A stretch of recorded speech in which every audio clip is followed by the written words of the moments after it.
네, 시청자 여러분 안녕하십니까. 오늘장 내일장의 임동석입니다. 크리스마스 휴일 잘 보내셨는지 모르겠습니다. 다시 또 힘내서 달려봐야겠습니다. 목요일, 금요일 이틀만 마치면 또 이번 주 장이 정리가 되는데요. 자, 남은 이틀 거래일 동안 잘 한번 해보도록 하지요. 자, 먼저 오늘 시황부터 보도록 하겠습니다. 네, 먼저 코스피입니다. 연이어서 좋은 상승 흐름을 이어가고 있습니다. 그 폭은 다소 둔화된 느낌도 있습니다만 그래도 3포인트 넘게 상승하면서 2000선을 잘 지켜주고 있습니다. 수급을 보겠습니다. 코스피 투자 주체별로 보면요, 기관이 그냥 뒷심발이를 엄청나게 하고 있군요. 지금 4천억 원이 훌쩍 넘는 순매수를 하고 있고요. 다음은 코스닥입니다. 소폭 빠진 약보합장입니다. 수급을 보겠습니다. 양 주체가 모두 내다 팔고 있습니다. 하지만 그 물량은 둘이 합쳐봐야 100억이 조금 안 되는 정도의 그런 물량, 딱 100억이군요. 네, 원달러 환율 50전 올랐습니다.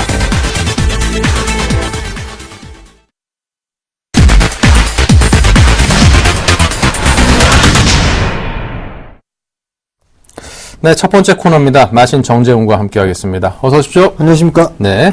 자, 오늘 시장이 상승 흐름이 조금 둔화되는 듯한 그런 느낌을 줍니다. 오늘 시황부터 좀 볼까요? 예, 일단 금일 같은 경우 2000포인트 내권역에서 일단 매수가 유입이 되고 있는 그런 흐름들입니다. 특히나 기관 쪽에서 상당히 좀 공격적으로 매수가 유입이 되고 있는 그런 상황들이고요. 프로그램 또한 매수가 유입이 되고 있는 상황입니다. 현재 4,700억 가까이 매수가 좀 유입이 되고 있는 그런 모습들입니다. 반면에 외국인들 같은 경우는 큰 물량은 아닙니다만 일단 이 거래일 연속적으로 매도가 좀 나와주고 있는 그런 모습들이 일단 특이사항이다라고 좀 보셔도 좋을 것 같습니다. 코스닥 시장 같은 경우는 전날에 어느 정도 상승을 해주는 그런 모습들이 나타났었고요. 금일 같은 경우 외국인 쪽과 기관 쪽에서 동반 매도를 해주고 있는 그런 모습들이 전개가 되고, 거기에 따라서 매도 물량을 개인 투자자들이 매수를 하고 있다라고 좀 보셔도 좋을 것 같습니다. 일단 배당과 윈도우 드레싱 효과가 지속되고 있다라고 좀 보셔도 좋을 것 같은데요. 탄력도 면에서는 다소 좀 떨어지는 그런 모습들이 전개가 되고 있다라고 좀 보셔도 좋을 것 같습니다. 미국 시장 같은 경우 상당히 좀 잘 나가는 그런 모습들이 나타나고 있는데요. 우리나라 시장만큼은 현재 그렇게 강한 모습들이 나타나고 있지가 않은 그런 모습들입니다. 바로 중국 시장과 이어서 좀 생각해 볼 필요성이 있을 것 같은데요. 중국 시장이 우리나라 시장과 거의 흐름이 유사하다라고 좀 보셔도 좋을 것 같습니다. 지금 같은 경우 중국 시장 같은 경우 1%대 하락을 좀 보여주고 있는 그런 모습들인데요. 중국 시장이 어느 정도 바닥을 다지고 난 이후에 상승 시도가 나와줘야지만 어느 정도 추가적인 상승 시도가 나올 수 있다라고 좀 보셔도 좋을 것 같습니다. 그렇기 때문에 중국 시장의 일단 흐름들을 함께 체크를 해보는 게 바람직하다라고 좀 말씀을 드려보도록 하겠고요. 어느 정도 이 종목별 장세의 흐름들이 좀 지속이 되고 있는 그런 모습들입니다. 추가적으로 상승을 하기 위해서는 삼성전자의 흐름들을 좀 보셔야 된다라고 좀 말씀을 드렸는데요. 지금 현재 약보합권에 좀 거래가 되고 있는 그런 모습들이고요. 과거에 상승을 하지 못했던 좀 둔화됐던 그런 종목군들이죠. 화학 섹터라든가 아니면은 철강 섹터들이 그나마 지수 방어 역할을 좀 해주고 있다라고 좀 보셔도 좋을 것 같습니다. 일단 다음 주 월요일 날이 폐장일인데요. 폐장일 때까지는 크게 무리는 없을 것이다라고 좀 예상을 하셔도 좋을 것 같습니다. 급등이라든가 급락 부분들은 없을 것이다라고 좀 보셔도 좋을 것 같고요. 지루한 흐름들이 당분간 좀 지속이 될 것이다라고 좀 보시는 게 좋을 것 같습니다. 네. 자, 오늘장 수급 특징주에 대한 설명을 이어가겠습니다. 예, 금일은 총 4종목을 좀 준비를 했습니다. 첫 번째 종목으로 좀 보셔야 될 부분들은 보험 섹터를 지속적으로 좀 말씀을 드려보고 있는데요. 동부화재를 좀 준비를 했습니다. 금일 57,800원까지 상승을 해주면서 신고가의 흐름들을 좀 지속을 해주고 있는 그런 모습들입니다. 특징주 시간에서 좀 말씀을 드렸던 부분들인데요. 어느 정도 박스권역을 좀 돌파를 해주고 있는 그런 모습들이 나타나고 있고, 그러한 흐름들 속에서 추가적인 상승 시도가 충분히 가능한 부분들이다라고 좀 보셔도 좋을 것 같습니다. 잠깐 월봉의 흐름들을 좀 보시게 된다면 과거에 2011년도에 신고가입니다. 사상 최고가였었죠. 58,200원. 이 자리대를 한 번쯤은 넘어설 수 있는 그런 자리가 왔다라고 좀 보셔도 좋을 것 같습니다. 일단 결국엔 조정 시에는 매수 관점으로 좀 보는 것이 좋겠다라고 좀 보셔도 좋을 것 같고요. 수급적인 흐름들을 좀 보시더라도 외국인 쪽에서 꾸준하게 매수가 유입이 되고 있는 상황입니다. 금일 같은 경우도 매수가 유입이 되고 있고, 그렇다면 총 7거래일 연속적으로 좀 매수가 되고 있는 그런 모습들, 결국엔 수급이 좋은 종목군들이 탄력적으로 움직인다라고 놓고 봤을 때는 보험 섹터 꾸준하게 좀 관심을 놓고 봐야 된다라고 좀 말씀을 드려보도록 하겠고요. 두 번째 종목입니다. 두 번째 종목은 제일기획입니다. 제일기획도 마찬가지입니다. 일단은 동부 화재와는 크게 다른 그런 부분들은 없다라고 좀 보셔도 좋을 것 같습니다. 시장이 급등락을 좀 반복을 하는 그런 흐름들 속에서도 상당히 견조한 모습들이 보여지고 있는 그런 부분들, 그리고 상승 추세대를 꾸준하게 유지를 해주고 있는 그런 모습들이 긍정적인 부분들이다라고 좀 보셔도 좋을 것 같습니다. 내년 시장 같은 경우 굵직한 이슈 부분들이 많기 때문에 마케팅에 대한 부분들, 투자를 좀 많이 한다라고 좀 봤을 때 제일기획이 좀 수혜를 받을 수 있다라고 좀 보셔도 좋을 것 같습니다. 어느 정도 박스권으로서 진행이 되고 있는 그런 상황들인데요. 수급적인 흐름들을 좀 잠깐 보시게 된다라면 외국인 쪽과 기관 쪽, 특히나 기관 쪽에서 공격적인 매수세가 유입이 되고 있고, 최근 들어서 외국인 쪽에서도 매수를 해주고 있는 그런 모습들로 놓고 봤을 때는 박스권을 탈피할 시도가 상당히 좀 높다라고 좀 보셔도 좋을 것 같습니다. 결국 조정 시에는 매수 관점으로 봐야 된다라고 좀 말씀을 드려보도록 하겠고요. 세 번째 종목은 CJ제일제당입니다. 상당히 좀 둔한 그런 종목인데요. 상당히 좀 무거운 종목입니다만 최근에 이슈가 됐던 부분들이 내년부터 음료수 가격이 큰 폭으로 인상이 되는과 동시에 과자 가격 또한 마찬가지로 인상이 된다라는 부분들, 이 부분들이 제일제당 같은 경우 탄력적으로 움직일 수 있는 그런 구간이 아닌가라고 좀 보셔도 좋을 것 같습니다. 결국에는 CJ제일제당, 즉 내수 섹터에 있는 종목군들이 나름대로 좀 탄력적으로 움직이고 있는 그런 모습들이고요. 뿐만 아니라 외국인 쪽과 기관 쪽에서 매수를 해주고, 특히나 외국인 쪽에서의 매수세가 집중이 되고 있다라는 부분들, 이 부분들을 놓고 봤을 때 마찬가지로 추가적인 상승 시도는 좀 나올 수 있다라고 좀 보셔도 좋을 것 같고요. 마지막 종목으로는 유진테크입니다. 유진테크 같은 경우는 상당히 좀 양호한 그런 종목의 흐름들을 좀 보였었습니다만, 지금 최근에 주가가 큰 폭으로 좀 밀려 내려오고 난 이후에 반등이 나왔었습니다. 반등이 나오고 나서 다시 조정을 받고 재차 상승 시도가 좀 나와줄 수 있는 그런 모습들이 전개가 되고 있는 그런 상황들입니다. 결국에는 이러한 종목군들, 어느 정도 이 종목별로 장세가 진행이 되고 있는 그런 상황들이기 때문에 지금 순간에는 외국인 쪽이 매수를 해주든가 아니면 기관 쪽에서 매수를 해주고 있는 그런 종목군들 위주로 접근을 해야 된다라고 좀 보셔야 될 것 같습니다. 결국에는 수급이 좋은 종목군들이 주가에 상승하는 데 있어서 좀 더 수월하게 상승을 할 수 있다, 이런 측면을 놓고 봤을 때 제가 말씀드린 특징주 같은 종목군들 같은 경우라면은 한 번쯤은 꾸준하게 관심을 좀 가지고 볼 만한 종목이다라고 좀 말씀을 드려보도록 하겠습니다. 네. 자, 오늘 시장에서는 M&A 이슈가 상당히 좀 또 불거지고 있습니다. 관련 종목들이 또 몇 가지가 있는데요. 동보그룹 관련주 등등, 이 종목들에 대해서 좀 살펴봐야겠습니다. 나름대로 주가에 미치는 휘발성이나 폭발성이 커질 수도 있는 상황이기 때문에, 자, 이 종목들의 이슈에 대해서 보도록 하죠. 예, 최근에 이슈로 불거지는 종목군들이 상당히 좀 많습니다. 그 속에 중심에 있는 그런 부분들을 좀 살펴보게 된다면 증권주가 아닌가 싶습니다. 금리 같은 경우 상당히 NH농협증권 같은 경우 윗꼬리를 길게 달면서 상승의 흐름들을 좀 지속을 하고 있는데요. 우리투자증권에 대한 협상 대상자로 좀 선정이 되면서 어느 정도 시너지 효과를 좀 발휘를 할 수 있다라는 그런 기대감이 작용을 하고 있다라고 좀 보셔도 좋을 것 같습니다. 향후에 이 증권업종 섹터를 좀 보게 된다면 M&A는 꾸준하게 지속될 것이다라고 좀 보셔도 좋을 것 같습니다. 결국에는 이러한 흐름들이 지속이 되면서 어느 정도 탄력적인 흐름들이 나타날 수 있다라고 좀 보셔도 좋을 것 같은데요. 우선적으로는 결론만 먼저 말씀을 드리게 된다면 NH농협증권 같은 경우는 트레이딩 관점으로 좀 접근을 하는 게 좋겠다라고 먼저 말씀을 좀 드려보도록 하겠습니다. 왜 그 부분들은 지금 현재 거래량이 좀 증가가 되고 있는 그런 모습들이 나타나고 있는 그런 상황입니다만, 꾸준하게 상승 추세대를 그려나가기엔 다소 조금 시간이 좀 걸릴 수 있다라고 좀 보셔도 좋을 것 같은데요. 그나마 이 NH농협증권 같은 경우라면 어느 정도 좀 양호한 흐름들이 이제 역배열에서 정배열권역으로, 즉 하락 추세대를 마무리를 짓고 상승 추세대로 전환이 되고 있는 그런 과정들이 나타나고 있다라는 부분들입니다. 결국에는 이 증권 섹터 중에서 큰 증권사가 아니라면 M&A에 관련되어 있는 종목분들, 즉 NH투자증권이라든가 아니면 동양증권이라든가 이런 부분들을 좀 놓고 볼 수가 있을 것 같은데요. 일단 NH투자증권 같은 경우는 조정 시에는 한 번쯤은 포트에 좀 담아볼 만하다라는 측면, 그리고 단기적인 트레이딩 관점, 그쪽으로 좀 접근해보는 게 좋겠다라고 좀 말씀을 드려보도록 하겠고요. 두 번째는 동양증권입니다. 동양증권 같은 경우도 마찬가지입니다. 롯데그룹에서 인수를 할 것이다라는 그런 설이 돌면서 강한 그런 흐름들이 나타나고 있습니다. 마찬가지로 이 지금 동양증권 같은 경우도 단기적인 트레이딩 관점으로 접근을 하는 게 좋겠다라고 좀 말씀을 드려보도록 하겠고요. 기술적인 위치상으로 좀 놓고 보게 된다면 동양증권보다는 NH투자증권이 훨씬 더 유리한 입장이다라고 좀 보셔도 좋을 것 같습니다. 세 번째 종목이 있습니다. 동부하이텍도 나올 수가 있는데요. 동부하이텍 같은 경우도 M&A에 대한 이슈로 불거지는 그런 부분들인데요. 현대자동차 그룹에서 인수를 할 것이다라는 그런 루머가 좀 돌면서 상승이 좀 나와주고 있는 그런 모습들이고 상한가에 안착을 해놓고 있는 그런 상황들입니다. 근데 여기서 좀 봐야 될 부분들은 이 현대자동차 쪽에서 시스템 반도체 부분들 사업을 좀 영위를 할 것이다라는 그런 기대감이 좀 작용을 하고 있다라고 좀 보셔도 좋을 것 같은데요. 여기에서 매물 하나가 더 있는 게 MDS테크가 있습니다. 그렇기 때문에 과연 어느 쪽에 손을 더 들어줄지는 향후에 추이를 좀 지켜봐야 된다라는 점, 그런 면으로 놓고 봤을 때는 무리하게 따라 들어가는 전략을 좀 안 하길 바란다라고 좀 먼저 말씀을 드려보도록 하겠고요. 맨 마지막 기업은 코렌텍이 있습니다. 코렌텍도 마찬가지로 3D 프린팅 기업을 인수를 할 것이다라는 그런 기업, 그 소식이 돌면서 상승을 해주고 있는 그런 모습들인데요. 차트 흐름들을 좀 보시게 된다라면 큰 폭으로 밀려 내려오고 난 이후에 기술적인 반등의 흐름들이 전개가 되고 있는 그런 상황들입니다. 좀 확대해서 보게 되면 금리 같은 경우는 거래량이 좀 동반되는 그런 모습들이 나오면서 상승을 해놓고 있는데요. 단기적인 고점은 아마도 나오지 않았나라는 생각이 듭니다. 바닥권역에서부터 한 차례 상승을 해주고 난 이후에 조정을 짧게 받고 다시 추가적인 상승을 했는데요. 단기적인 목표치인 약 한 17,000원대 정도까지는 일단 목표치가 채워졌다. 그렇다면 단기간 하루 이틀에도 쉬어지는 그런 흐름들이 좀 전개가 될 수 있는 그런 상황들이기 때문에 조정 시에 포인트를 좀 잡아보는 게 좋겠다라고 좀 말씀을 드려보도록 하겠고요. 이 네 종목군들의 흐름을 좀 보게 된다라면 수급적인 주체를 놓고 봤을 때 기관 쪽과 외국인 쪽에서 주로 매수를 해주고 있는 그런 종목이 아니다라는 측면을 놓고 봤을 때는 이 네 종목 다 단기적인 트레이딩 관점으로만 접근하는 것이 좋겠다라고 좀 말씀을 드려보도록 하겠습니다. 네. 자, 이렇게 오늘 M&A 이슈 관련된 종목들에 대해서 그 의견을 들어봤고요.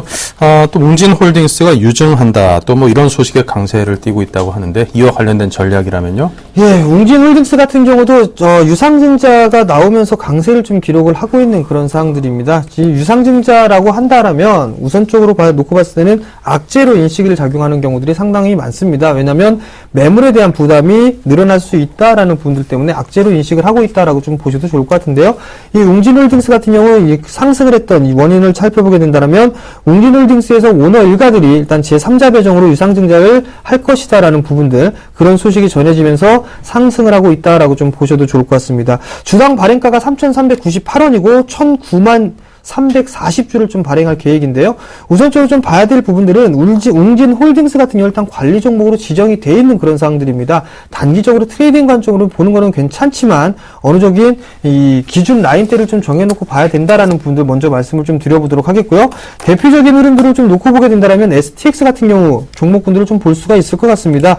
M&A에 대한 부분들 아니면 자산에 대한 매각이라든가 이런 부분들로 인해서 상승을 해주는 그런 모습들이 나타났었지만 결과론적으로만 먼저 보게 된다면 다시 제자리를 기록을 한다라는 이런 면을 놓고 봤을 때는 트레이딩 관점으로만 접근을 해야 되는 부분들이 옳다라고 좀 보셔도 좋을 것 같고요. 실적에 대한 개선 추이나 이런 부분들은 단기적인 흐름들이 아니라 좀 길게 봐야 되는 부분들이기 때문에 트레이딩 전략이 유효하다라고 좀 말씀드리겠습니다. 네. 자, 이와 함께 이제 웅진에서 태양광 사업에 대한 이제 철수를 하겠다 이런 이야기가 나오면서 자, 그럼 이제 아무래도 좀 경쟁이 약화되고 하면은 다른 기존에 이제 남아있게 될 그런 태양광 관련주들은 좀 좋아질 것이다라는 기대감이 반영이 되면서 주가가 좋은 흐름을 보이고 있습니다. 이와 관련해서는 어떻게 내다봐야 될까요? 예, 우선적으로 과거에서부터 꾸준하게 치킨 게임은 지속이 되고 있습니다. 그 속에서 가장 살아남은 기업을 보게 된다면 OCI를 좀 들 수가 있을 것 같습니다.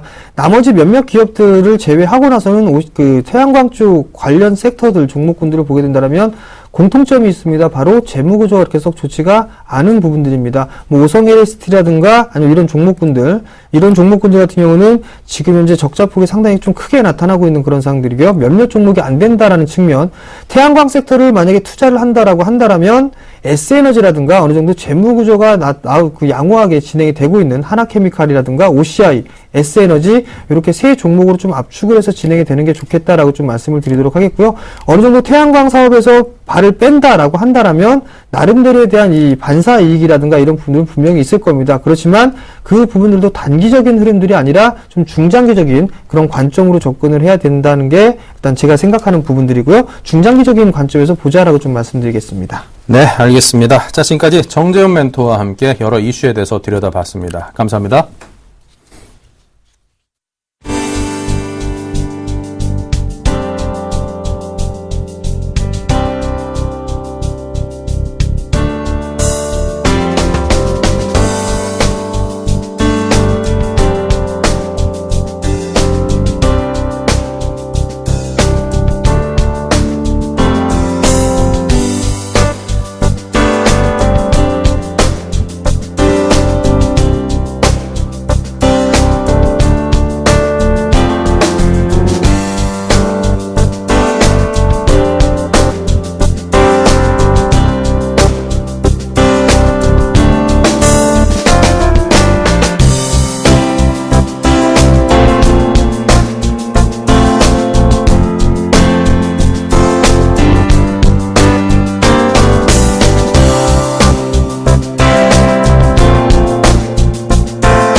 네, 현물시장 흐름은 조금 전 정재훈 멘토와 짚어봤고요. 이번엔 선물시장의 차례입니다. 자, 선물왕주쌤 김도영 멘토를 연결하겠습니다. 안녕하세요. 네, 안녕하십니까. 네, 시장의 흐름을 알려주십시오. 일단 시장은 지금 상당히 껌딱지로 붙어 있던 장세가 하방적으로 일단 프로그램에 의해서 먼저 지금 이탈이 나왔다라고 말씀 좀 드리겠고요.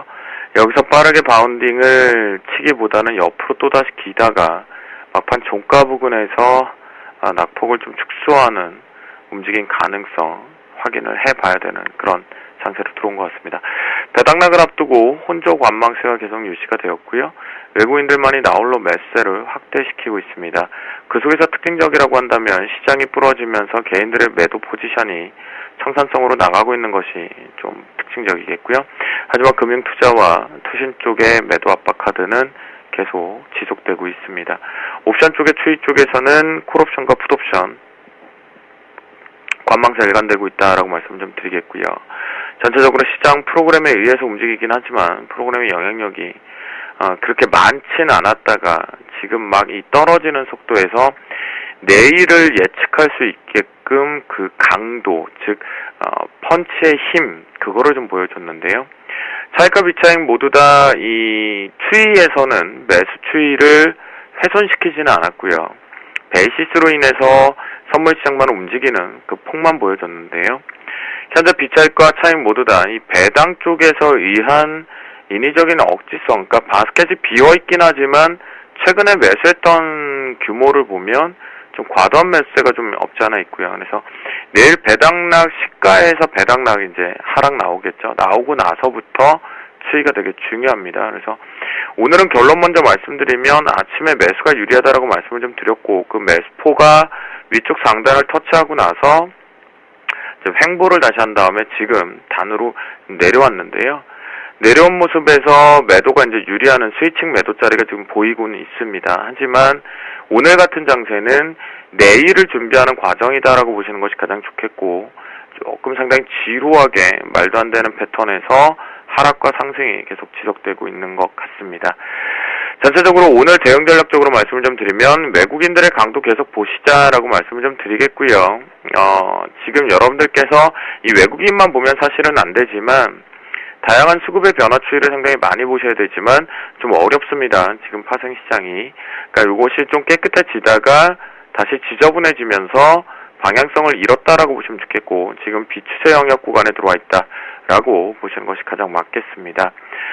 신호등의 모양에서도 그렇게 깨끗하게는 안 됐었고요. 아침에 말씀드렸던 황금 라인에서 지지 계속 올라타면서 매수세가 들어갔다가 여기서 조금 더 뽑힐 수 있었는데 요걸 뽑아내지 못하면서 위쪽으로 좀 더 슈팅 자리를 보여주지 못했습니다. 그리고 신호등에서 매도가 들어왔다가 매수 들어오고 매도 짧게만 아주 짧은 폭이었고요. 그래서 요 짧은 폭은 아예 대응조차 저희도 하지 않았다. 점심시간 이용해서는. 그리고 지금 막 여기서 툭 하고 부러졌는데 이게 이제 베이시스 영향이다라고 보시면 좋겠고 요 폭이 지금 대략적으로 0.6p 정도 순간 이탈이 나왔었는데 이제 내일을 가늠할 수 있는 강도를 보여주기 위한 힘이다. 여기서 내일 범위를 한 번쯤은 계산을 하는 그런 위치다라고 보시면 좋겠고요. 5장 황금 라인 역시 264.10입니다. 이 부분을 완벽하게 올라타야지만 매수가 확정되면서 현재 마이너스권으로 현물과 선물이 모두 다 들어온 것이 플러스로 마감될 확률이 가장 높아지겠고요.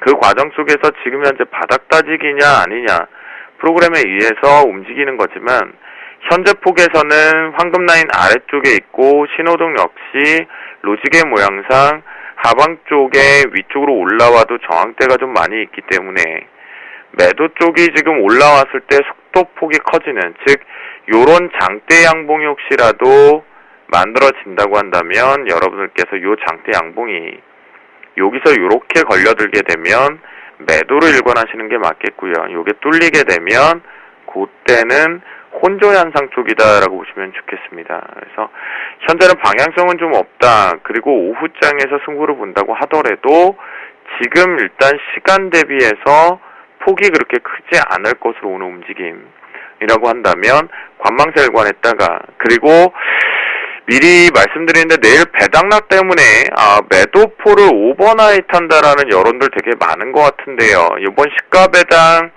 실적 대비해서 배당 그렇게 크진 않습니다. 전반적으로 시장의 배당이요. 그러면 그 시가의 배당락 이후에 수급의 변화를 보고 들어가면 추세가 좀 확정이 될 거기 때문에 그때 오늘 노리지 못한 것들을 노리시는 게 가장 좋겠고요. 여기서 역발상적으로 표현한다라면 지금은 공포의 매수는 분명히 붙일 수 있는 자리, 현물이 일단 죽지 않았다라는 관점으로 보실 수 있겠고요. 네, 그런 관점에서 전체적으로는 내일 시가 이후에 들어오는 수급의 추이가 핵심 포인트, 그 관점을 좀 놓고 보시는 것이 좋겠습니다. 그래서 현재 황금 라인을 기준으로 보면 매도가 유리한 위치, 역발상으로 본다라면 지금 여기서 공포의 매수를 잡지만 짧게 끊어내셔야 됩니다. 저희가 매매를 권하지 않는 매매죠. 특히 주셈 이런 것까지 여러분들께 하시라고 한다라는 거는 애널로스의 자질론을 분명히 말할 수 있는 위치인데요. 현재는 거의 특치기, 그러니까 몇 틱밖에 나오지 않는 폭이니까 분명히 좀 잘 보셔야 되고요. 오늘 최저점 1차 자리는 확인이 된 것으로 일단 지금 내려오는 폭에서는 결정이 된 것 같습니다. 그래서 전체적으로는 상승 쪽의 우위가 계속 점쳐졌지만 배당락의 마지막 끝자락, 배당의 끝자락이기 때문에 폭이 커지지 않는 것이 좀 아쉬움이 있다. 아침에 조금 더 고점을 뚫어내줬더라면 참 좋았을 걸 하는 그런 아쉬움이 있는 장세다라고 말씀을 좀 드립니다. 그래서 여기서 매수 잡으실 분들은, 지금 현 구간에서 매수를 잡으시는 분들은 손절라인 반드시 지금 저점으로 형성된 213.30을 짧은 손절라인 또 당연히 잡고 대응하시면 좋겠고요. 라인을 중심으로 해서 황금 라인을 이용해서 포지션을 잡으시는 분들은 당연히 밑으로 형성되어 있기 때문에 매도겠죠. 그래서 매도 쪽으로 요 위쪽에 고가로 올라오면 거기서의 추이를 보고 매도를 때리시는 게 맞다라고 말씀을 좀 드립니다. 이도저도 너무 어렵다라고 하시는 분들은 오늘이 아니라 내일 배당락이 발생되자마자 들어오는 수급이 형성이 될 겁니다. 그래서 그 관점에서 움직임들을 포착하시는 것이 좋지, 지금 굳이 공포의 매수가 조금 유리한 특치기상만 가능한 구간이기 때문에 관망세로 보셨다가 마무리 치시고 내일장 승부를 보시는 것이 오히려 제가 보는 관점에서는 좀 유리해 보인다라고 말씀드리도록 하겠습니다. 네, 잘 들었습니다. 지금까지 김도영 멘토와 함께한 선물시장의 정리였습니다. 감사합니다. 네, 감사합니다.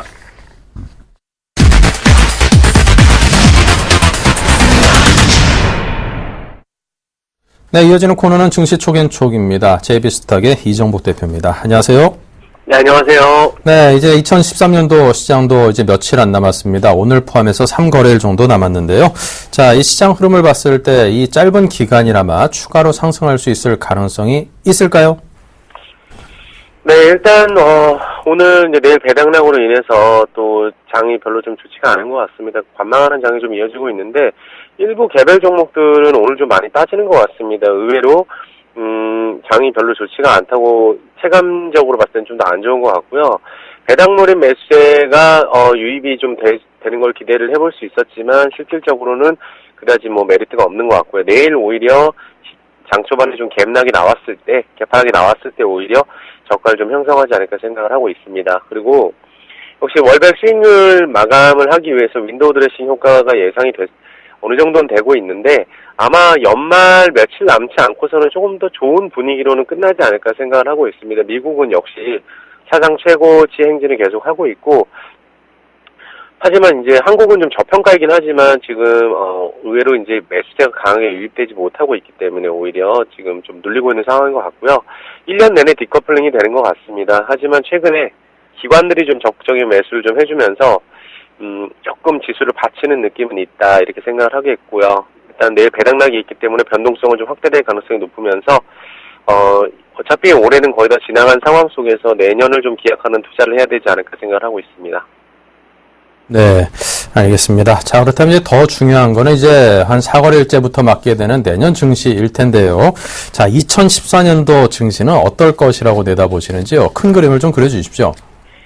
네, 의외로 1월 달이 대다수 뭐 이제 코스닥도 좋았고 항상 몇 년째 그런 움직임을 보여줬었는데 올해도 역시 좀 그런 가능성이 있다고 보는데 의외로 또 1월, 2월 좀 지나서 3, 4월부터 본격적으로 좀 좋지 않을까 생각을 하고 있고요. 미국이나 유럽이나 중국 경기 회복이 계속 되고 있고 기업 실적이 턴어라운드 되고 있습니다. 그래서 오히려 상저하고가 좀 되지 않을까 생각을 하고 있습니다. 아니면 하지만 급격하게 빠지는 장이 1월 달에 연출이 되지는 않을 것이기 때문에 오히려 내년은 좀 올해보다는 거래량도 좀 증가할 것 같습니다. 코스닥도 그렇고 증시 전반적으로 작년에 반밖에 되지 않은 거래를 올 한 해 동안 한 만큼 그만큼 증시가 어려웠습니다. 올해 한 해가. 하지만 또 지금 바닥에서 급락을 하고 있는 종목들 또 많이 하락한 종목들 중에 주도주는 분명히 나올 것이라고 생각을 하고 있고요. 그래서 코스닥 역시 중소형주 중에 지금 이 가격권에서 매도하는 것은 거의 의미가 없다고 보고 있습니다. 그래서 그냥 지금부터는 버티는 거 이외에는 낙폭과대 종목들은 답이 없다고 생각을 하고 있고요. 다시 또 올라가고 있는 종목들도 조금만 장이 흔들릴 경우에는 또 여지없이 내려오는 부분들이 많기 때문에 일단 1분기 실적이 좀 그나마 좀 4분기 실적을 이제 체크를 해야 되고 또 실적이 잘 나왔던 기업들 중에 낙폭과대 종목을 노리는 게 좀 나을 것 같고요. 노리더라도 그래서 실적이 최소한 문제가 없는 기업을 투자를 해야지 좀 유리하겠다 말씀드리겠습니다. 네. 자, 이제 또, 오늘장 내일장의 개편을 이제 앞두고 있기 때문에 이정복 대표와는 이제 오늘이 아마도 끝 시간이 될 것 같습니다. 앞으로 또 더 좋은 기회로 만나볼 수 있을 텐데요. 자, 그럼 포트폴리오를 다시 한번 좀 집중적으로 오늘 점검을 해보도록 하지요. 네, 이정복 대표의 포트폴리오입니다. 현재 현금이 5% 비중으로 아주 적습니다. 5종목이 딱 편입이 되어 있습니다. 비중은 비슷비슷합니다. 네, 수익률을 살펴보겠습니다. 네오이즈 쌍둥이네요. 게임즈하고 인터넷인데, 얘 수익률도 그냥 둘이서 잘 올려주고 있습니다. 둘이 합쳐서 평균 5% 수익을 내고 있고요. 세 종목은 손실을 내고 있습니다만 아주 미미합니다. 유비벨룩스만이 마이너스 3%로 이건 좀 짚고 가야겠다 싶기도 합니다. 네, 이 종목들에 대해서 보다 더 자세하게 AS를 해주시기 바랍니다. 네, 그래도 이번 달 코스닥 약세장에 대비했을 때 네오이즈 게임즈하고 인터넷을 보유하면서 이 약세장을 조금 잘 견뎌온 것 같습니다. 일단 코스닥은 이번 달 너무나 많이 하락하는 부분이 있고요. 코스피도 마찬가지입니다. 하지만 이 네오이즈 게임즈하고 인터넷은 둘 다 수급이 굉장히 좋은 기업입니다. 외국인들이 굉장히 많이 매수를 해주고 있고요. 지분은 늘려가고 있고 네오이즈 게임즈 같은 경우가 특히 이제부터는 본격적인 상승을 할 수 있는 그런 구간에 위치해 있다고 말씀드리겠습니다. 오늘 갭 상승한 부분, 갭을 메꾸는 그런 과정들이 지금 연출이 되고 있는데 배당락하고는 상관없을 것 같습니다. 이 종목은. 근데 4분기 실적 가이던스가 또 10% 상향 조정된 기업이고요. 최근에 대차 잔고가 거의 170만 주에서 한 달 만에 100만 주까지 내려온 모습들, 외국인 매수, 그리고 내년 상반기 CBT 블레스라는 대작이 이제 CBT가 이제 할 거고, 그 다음에 이제 기관들 같은 경우도 그동안 지속적인 매도로 일관을 하다가 최근에 좀 매수로 돌아선 모습들도 있고요. 중국의 창유라는 기업과 이제 전략적 파트너십을 체결을 하면서 3년 정도 준비한 온라인 게임 대작이 이제 발표를 앞두고 있기 때문에 중국향 매출, 일본 쪽에 대해서는 특히 지금 모바일 게임 굉장히 1, 2위를 다투고 있는 게임이 몇 가지가 있습니다. RKH도 있고, 헬로 히어로 굉장히 인기가 있죠. 그래서 무엇보다 라인을 타지 않고 게임온을 통해서 실적을 내고 있다는 점으로 봤을 때 영업이익을 굉장히 많이 가져갈 수 있는 그런 수익 구조가 지금 돼 있습니다. 여타 다른 게임 업종, 모바일 게임주들은 카카오톡이나 라인을 타고 하기 때문에 영업이익이 많이 남지가 않는데 그런 부분들은 좀 긍정적이라고 좀 볼 수가 있고요. 그래서 지금 가격에서 월봉을 양봉으로 돌린 상황에서 급등도 한번 나올 수 있는 구간이다 이렇게 말씀을 드리겠고요. 금일 거래량 별로 없기 때문에 의미는 없고요. 그리고 네오이즈 인터넷 한번 보시면 아마 거래량 대비했을 때 가장 수급이 좋은 종목이 아닌가 생각을 하고 있습니다. 코스닥에서 외국인 기관 쌍끌이 매수가 들어오고 있는 상황이고 카카오 뮤직이 이제 내년부터 본격적으로 이제 매출이 좀 나올 것 같고요. 무엇보다 또 파리바게트 SPC라는 기업에서 파리바게트를 가지고 있는 SPC 기업에서 벅스를 통해서 또 이제 음원 사업에 진출을 한다는 이런 얘기들이 나오고 있기 때문에 아마 모멘텀을 통해서 흑자 전환한 만큼 실적이 턴어라운드 될 것이라 보고 있습니다. 그래서 지금도 충분히 매수 구간이라고 말씀을 드리겠고요. 한솔홈데코는 수익이 잘 나고 있었는데 제가 그냥 보유하고 있습니다. 이 종목은 내년에 상반기 리모델링 수직 증축이 이제 허용안이 통과가 된다면 아마 가장 큰 수혜주로 부각이 되지 않을까 생각을 하고 있고요. 실적이 4분기 최대 실적 계속 최대 실적을 이어가고 있고 내년이 더 기대가 되는 기업입니다. 그래서 리모델링 수혜주로 강력하게 이제 기관들 매수세가 또 굉장히 많이 들어오는 종목으로서 보유하는 의견을 제시해드리고요. 다음 이제 유비벨록스인데 유비벨록스는 그냥 한 가지만 기억하시면 될 것 같습니다. 투신 연기금 자산운용사 거의 지분이 40%가 한 30-40% 물려있는 상황이고 지금 어느 주가가 많이 빠진 상황 속에서 기술력만큼은 거의 독보적인 기업이기 때문에 아마 이 가격권에서 크게 이탈이 되지 않을 거라 생각을 하고 있습니다. 그래서 한번 탄력적으로 움직일 타이밍이 곧 오지 않을까 생각을 하고 있습니다. 그래서 지금 가격권에는 그냥 매수를 하셔도 충분히 무방하시고 다만 거래량이 조금 아쉽습니다. 그만큼 거래량이 없다는 거는 바닥이라고 좀 보실 수 있겠고요. 그래서 보유하는 의견 제시해드리고요. 웰파스 같은 경우도 요 종목은 이제 거의 크게 움직임은 없지만 그냥 기존에 워낙 고점에서 많이 떨어지신 분들은 그냥 보유하는 의견 제시해드리겠습니다. 좀 더 탄력적인 포트폴리오 운영하시길 원하시는 분들은 종목 교체도 무방해 보이지만 조금 더 많이 고점에서 너무 많이 하락한 부분들이 분명히 반영이 돼 있는 기업이기 때문에 장이 좀 받쳐준다면 이 종목도 충분히 올라갈 수 있는 종목이 아닐까 생각을 하고 있습니다. 전체적으로 바닥에서 거래를 하고 있는 종목들로 포진이 되어 있기 때문에 크게 무리가 없는 포트폴리오라고 말씀을 드리겠습니다. 네, 알겠습니다. 자, 이렇게 해서 지금까지 포트폴리오에 대한 점검과 앞으로 어떻게 대응을 하면 좋을런지에 대한 의견을 여러분께 짜드렸습니다. 자, 최종 포트폴리오 정리하면서 이정복 대표와 인사 나누겠습니다. 감사합니다. 네, 감사합니다.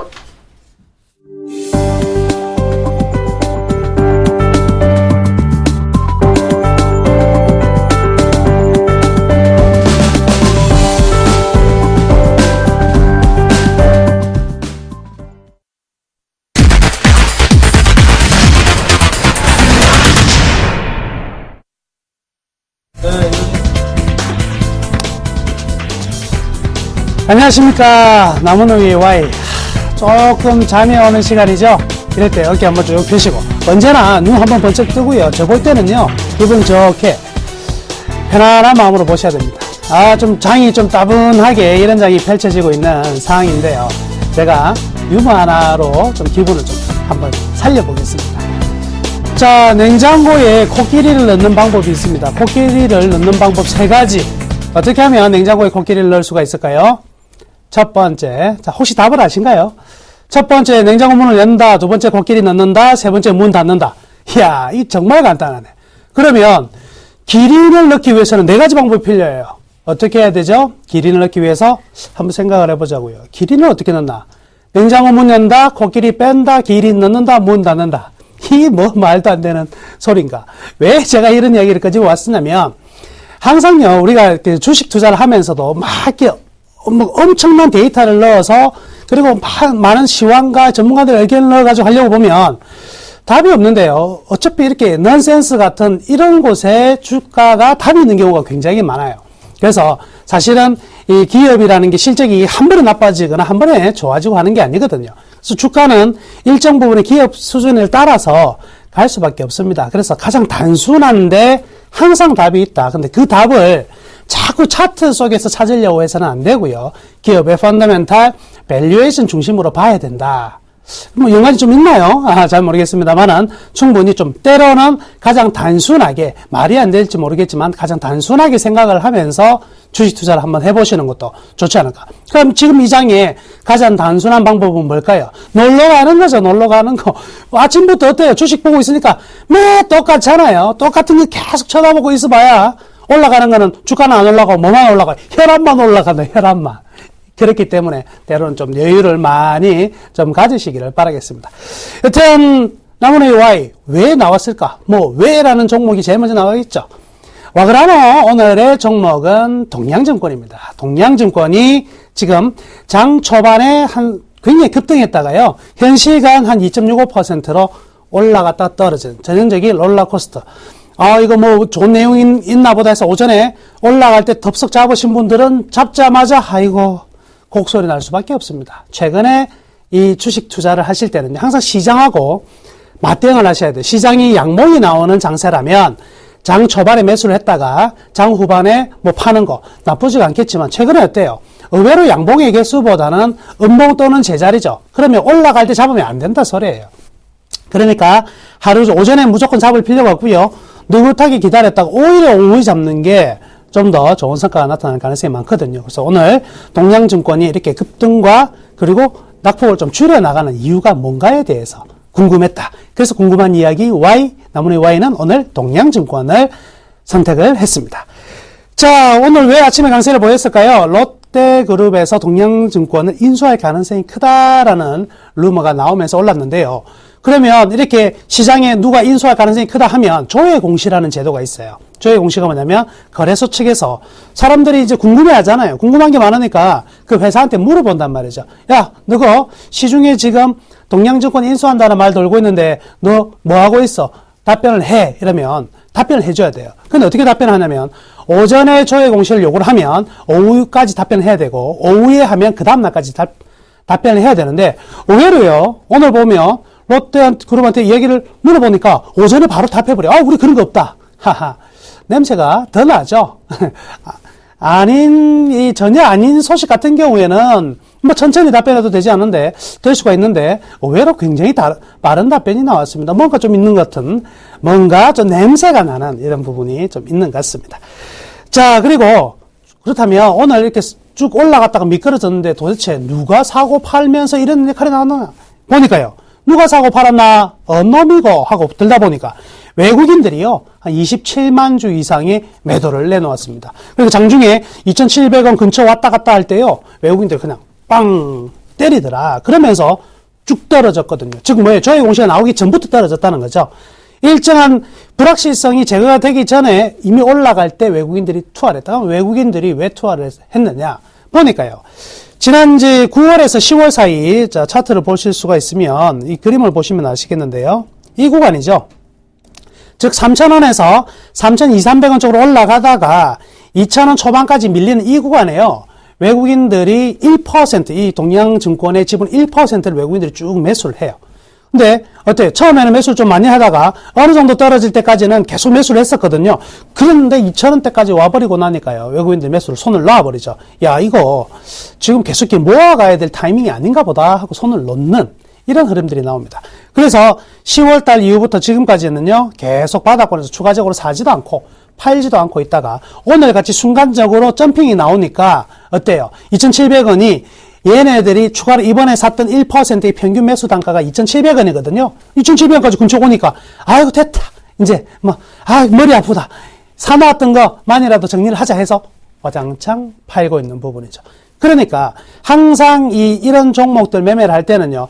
외국인들이 오늘 매도를 많이 한다. 그러면 외국인들이 얘네들의 평균 매수 단가가 얼마이고 언제쯤에 들어왔는지 그리고 어느 정도 비중인지를 체크를 하신다면 이 타이밍에 외국인들 한 3, 4만 주 이상 나오면 어라 얘들이 한 20만 주 이상 나올 수도 있겠네 라는 생각을 가지고 같이 등달아 팔아버리는 이런 기술이 좀 필요합니다. 근데 그런 기술까지 굉장히 어렵죠. 그래서요 공부를 많이 하셔야 돼요. 계속 공부를 많이 하시고 그러한 공부들을 어떻게 해요? 제가 나올 때마다 한 개씩 가르쳐 드리니까요. 그때 꼭 기억해 두셨다가 응용하시기를 바라겠습니다. 그래서 누가 파노 봤더니만 외국인들이 신나게 팔고 있더라. 여튼 이런 흐름들이 나타나고 있고요. 그러면 지금 롯데그룹에서 과연 이 동양증권을 인수하지 않을 것인가, 않는다고 대답을 했는데 요거는요 검토하지 않는다라는 이유기는 앞으로 이 말 했다고 해서 절대 인수하면 안 된다라고 정해지는 게 아니에요. 아시겠습니까? 이 약속이 아니라는 거죠. 현재까지 진행 사항 없다. 말을 이렇게 해놓고 내일부터 진행하면 어떡할 거예요? 할 수가 있다는 거죠. 그래서 일반적인 약속과 확정된 부분이 아니기 때문에 현재까지 확정된 부분이 없다는 뜻인데 재밌는 사실은요. 확정 없다 했는데요. 이미 롯데그룹 내에서는요. 이 동양증권을 인수하기 위한 태스크포스 팀이 벌써 만들어져 있다는 거죠. 시장의 루머가 전혀 쓸데없이 돌아다니는 것은 아니거든요. 일정 부분 분명히 뭔가가 있다는 거죠. 롯데그룹에서 태스크포스 팀 만들었다. 동양증권을 인수하기 위해서. 그런데 가만히 보면 롯데에서 이제 지금 안 한다고는 했는데 이거 한번 생각해 볼 필요가 있다고. 롯데가요. 지금 롯데카드 있죠. 캐피탈 있죠. 손해보험 있다고. 그러면 보험 있고 카드 있고 하나가 지금 이제 은행은 인수할 수가 없으니까 하나를 가지고 남은 게 뭐예요? 증권인데 롯데카드가 어느 카드를 인수해가지고 롯데카드가 된 줄 아세요? 바로 동양카드란 말이죠. 동양을 한번 인수한 적이 있다. 이때 인수의 최일선으로 나선 사람이 누군지 아세요? 바로 신동빈 회장입니다. 그럼 신동빈 회장이 왜 롯데 동양카드를 인수할 때 앞장섰느냐?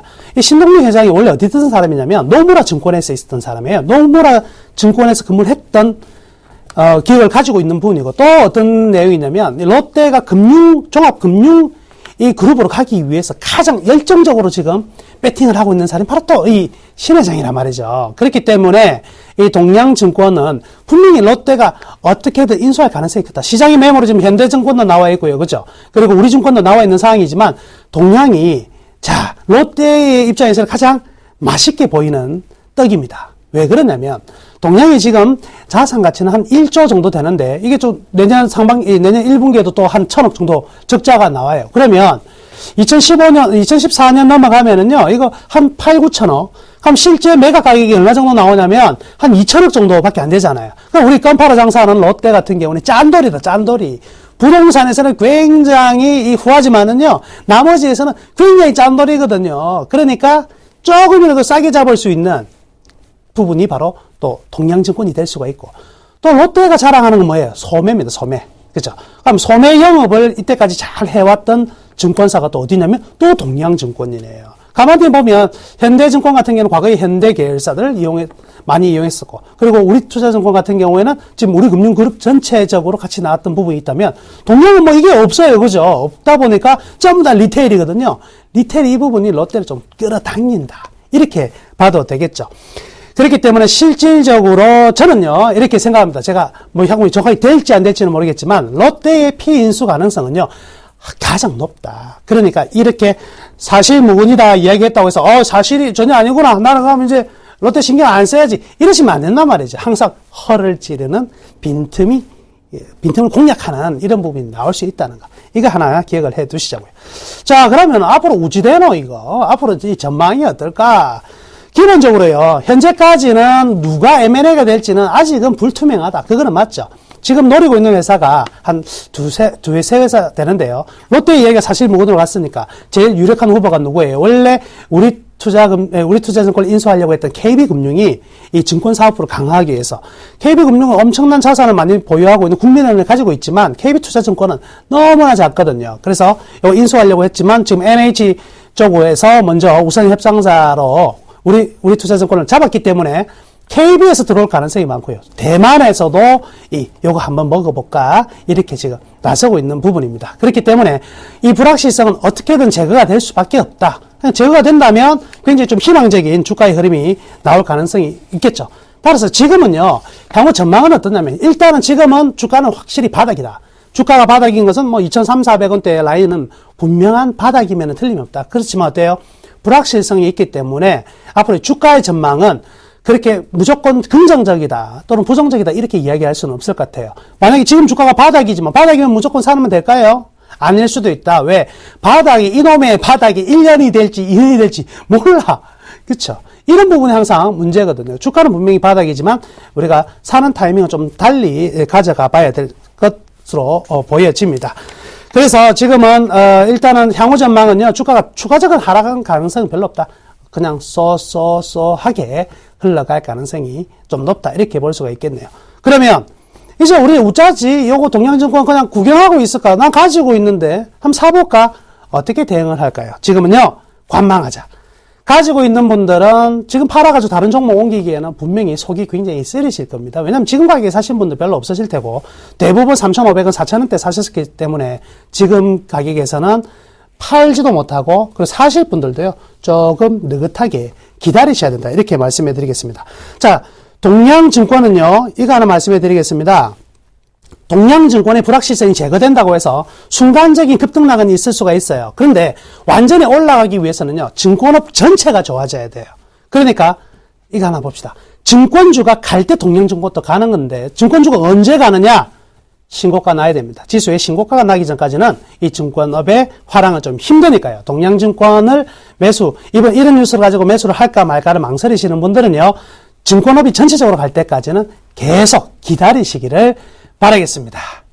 오늘은 여기까지 하도록 하겠습니다.